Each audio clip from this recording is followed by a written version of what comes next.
That tiny red light is not a suggestion. It's a final warning. He saw it and chose to ignore it. But in that moment, everything changed. Inside the engine, there is no protection left. No oil, not even a single drop remains. Metal touches metal, and damage begins instantly. The heat starts rising, faster than it should. At first, it feels normal, but something isn't right.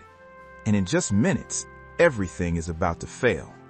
The pistons are now scraping raw metal.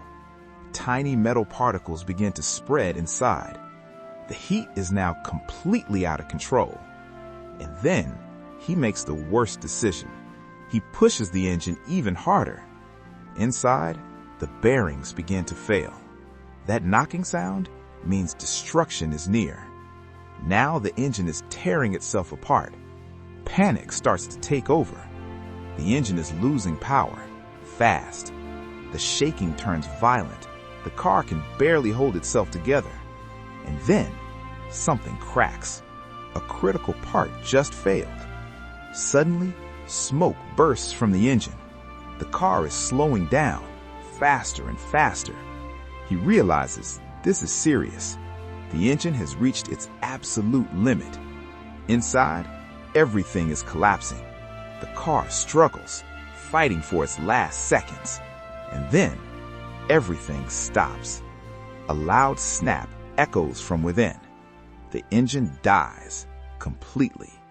Smoke fills the air, thick and heavy. The car rolls and comes to a stop. Silence. He tries to start it again, but nothing happens. The engine is completely dead.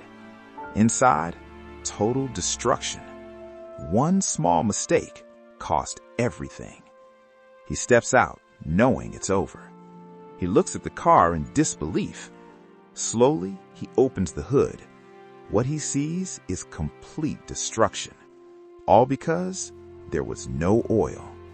It warned him again and again, but he ignored it. Now he's stranded alone. Engine oil is not optional. Check your oil before it's too late.